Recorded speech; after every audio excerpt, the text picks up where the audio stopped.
Now at 6, breaking news. There are promising updates tonight in the search for the man who opened fire inside a Brown University classroom 5 days ago, killing 2 students. NBC 10 has confirmed authorities have identified the person of interest we've been showing you pictures and video of since Saturday. They have his name, and there's a manhunt going on right now. Good evening, I'm Patrice Wood. And I'm Emily Voles. What's more, we have learned law enforcement are looking into a potential link now between the Brown University shooting and the murder of a professor at MIT. This all coming together across just the past few hours. Our Team 10 coverage continues tonight with NBC 10's Dan Janig and Brian Crandall. They are both at the Providence Public Safety Complex, where we are waiting for a briefing from police tonight. Dan, let's start with you.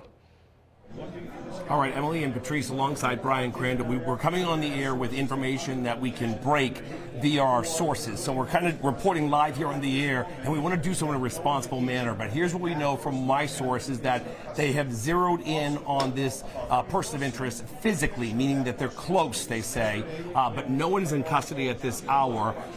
And we do know that police know the person's identity, and they are close, or at least getting close. We know the governor's in the building, Brown's president is in the building, so this news conference could be within the hour. And Brian, you got also some big information what's happening right now. Yeah, and I learned that there is law enforcement activity in New Hampshire right now. So this investigation in the course of today has now spanned 3 New England states, at least that we know of. But again, as you said, I'm told at last check, there is no person in custody. But this all started coming together earlier today. I was learning that there was significant progress. This investigation was moving quickly, moving toward identifying that person. Right. There could potentially be a warrant issued. And now, late this afternoon, that they have identified this person. And again, that there is activity happening in New England. And the MIT part is, a couple days ago, we heard from the FBI and others here that they had no evidence to link the Brown University shooting to the fatal shooting of a MIT professor in his Brookline, Massachusetts home on Monday night. And now that changed today, that they were looking into a connection. So it's unclear, though, is what kind of put everything together. Was it something in Brookline? Was it something here? Right. Was there some sort of DNA match? Right, and one of the things that I was able to report from sources earlier, as we take a look at the man who's been on our video screens now since Sunday, again, police say they know who this man is and they're close to him physically. But earlier today, a source told me that the connection in Boston may have been connected to an overdue rental car that was found abandoned in Massachusetts, because all these developments happened in the last 24 hours. Let's talk a little bit about the MIT professor. We're talking about MIT professor Nuno Loureiro. He was well known around the world for his studies of plasma, and he was shot at his apartment in Brookline Monday night, succumbing to those injuries on Tuesday and leaving behind a wife and children just days before Christmas. That was unsolved. They couldn't find a suspect. The Brown was unsolved. They couldn't find a suspect.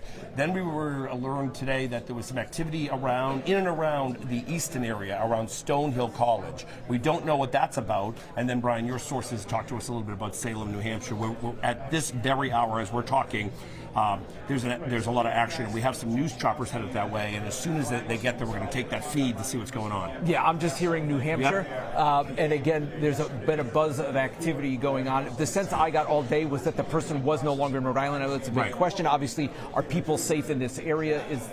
Could the potential gunman be in this area? That's not what I heard. Right. And meanwhile, I want to take it back to Brown, because what we've been focusing a lot this week is the lack of cameras at Brown University. And I talked to a worker who says that staff members there have been raising concerns recently over security. Cameras and the lack thereof at Brown's engineering building. The university employee who doesn't want to be identified has told me staff have raised concerns to Brown authorities over access to the building and the lack of cameras, and that a homeless person had actually gotten into the building in recent months. The university won't say where its cameras are, but Rhode Island Attorney General Peter Nerona has said they have camera angles, just not of the gunman, and that the wing of the building where the shooting happened does not have as many cameras as the newer wing. I believe every building that belongs to the university should have equal amount of security. Former FBI agent Dan Bruner, who is now a security consultant. Every building should have been upgraded at the same time. This is the Hope Street side of the engineering building, where police say the gunman walked out of after the shooting on Saturday. It's also on the edge of campus, next to the residential area. As far as we can tell, there's no cameras on the outside of the building here. Though a little further down the street, next to one of the doors, there is a camera on top of one of the blue light emergency outposts where it appears some of the video of the person of interest came from. Every entrance and egress should have a key card access and a camera recording every person that walks in and walks out. A university, especially an esteemed university like Brown, should be able to put a security camera at each entrance and egress at a minimum, because you have thefts that happen. If this is not here, it is a failure by the university. And as we've been reporting this week, Brown's been pretty defensive about their security measures and defended what they've done. The Brown University president earlier this week said, well, the shooter's to blame. Yes, we know that, but there are people who are criticizing security measures at Brown, and especially in this day and age, what could be done. The Attorney General has said this is an older part of the building that didn't have as many cameras as the newer part, as you heard in my report there. The expert we talked to said, well, you should upgrade all of it. Right, and I think while we're on that, viewers that are watching us, me specifically have been criticized a little bit for being tough on Brown University, and it has nothing to do with Brown University. It has to do with they were saying that there were cameras in the older part of the building where the classroom is. The Attorney General told me just last night on camera that's not true. There were no cameras at the big entrances, so they had no one going in. Not only is it to deter a criminal, but it would have captured him so that would be 6 days later. 6 days later, they didn't know who was in the classroom. So Brown University has a lot of thinking and focusing to do, and the parents are going to be pretty upset. But right now, active search Salem, New Hampshire. They know who the suspect is, so this could break at any moment now, guys. So if we have to, we'll come back to us, and we have some choppers on the way as well. And we'll go right to that live news conference when it happens. Now, while we wait for an update, tensions on campus and in the surrounding neighborhood remain high. People just cannot rest until that suspect is in custody. NBC 10's Mike Cerullo has been in the Fox Point area all day. He joins us live there once again tonight. Mike.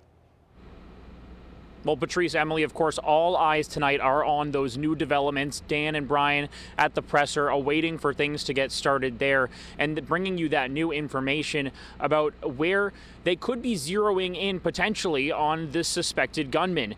Meanwhile, here at Brown University in the Fox Point neighborhood, I've been here all day and it's been pretty quiet. On almost every block. It's been a constant presence. There's police on almost every other corner. But the energy in the Fox Point neighborhood has felt different than the last few days. It's quieter.